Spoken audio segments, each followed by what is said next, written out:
সবসময় বাড়ির কাজ দেখাতে ভালো লাগে না, তাই জন্য আজকে নতুন একটা ভিডিও নিয়ে চলে এলাম। রাতে রাতে বন্ধুরা, তোমরা সবাই কেমন আছো? আশা করি খুব ভালো আছো। আজকে 4:30টার সময় ভোরবেলা উঠে 5:30টার মধ্যে চান করে নিয়ে সেজে গুজে 6টা 6:30টার মধ্যে বেরিয়ে গেলাম। ট্রেনের টিকিট কেটে ট্রেনে বসে আছি। ওইটা আমার পাশে একটা যা ছিল, তার একটা ছোটো বাচ্চা। চলে গেলাম শিয়ালদায় নেবে দেখো কি ভিড়। শিয়ালদা স্টেশনটা দেখালাম। আমি এখন হাঁটতে হাঁটতে শিয়ালদার 1 নম্বর প্ল্যাটফর্মে যাচ্ছি। আজকে ট্রেনটা 10 নম্বর প্ল্যাটফর্মে ঢুকেছিল, তার জন্য প্রচুর হাঁটতে হয়েছে। হেঁটে তারপরে 1 নম্বর প্ল্যাটফর্মে যেতে হচ্ছে। ওখানে গিয়ে দেখছি ডালা বিক্রি করছে। ডালা নিলাম, ফুল নিলাম, যা যা লাগে সব কিছু নিয়ে লাইনে দাঁড়িয়ে দেখছি সেরকম কোনো ভিড় নেই আমরা যখন ঢুকেছিলাম, বুঝছো। আমার মেয়ে গিয়ে একটা ক্যাডবেরি একটা ফুল নিয়ে চলে আসলো। এসে বলতো চলো মা ওইদিকে গিয়ে লাইনে দাঁড়াই। আমরা লাইনে দাঁড়িয়ে আছি, তার মধ্যে আমাদের একটা পুচকু গেছিলো, সে পুচকুটা দেখো কষ্ট করে দাঁড়িয়ে আছে। গিয়ে আমরা চলে গেলাম শ্যামসুন্দরী মন্দিরে।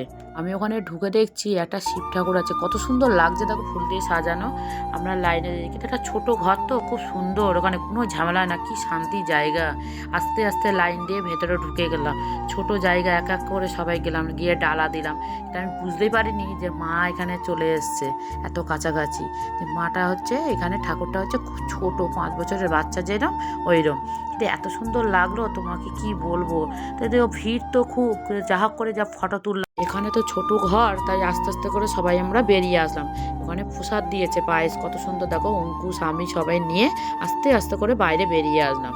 আমাদের সবার পুজো দেওয়া হয়ে গেছে, এইবার আমরা যাচ্ছি মেট্রোর ওখানে। আমরা শুনেছি যে গঙ্গার তলা দিয়ে মেট্রো যায়, সেই গঙ্গার তলা দিয়েই আমরা আজকে যাব।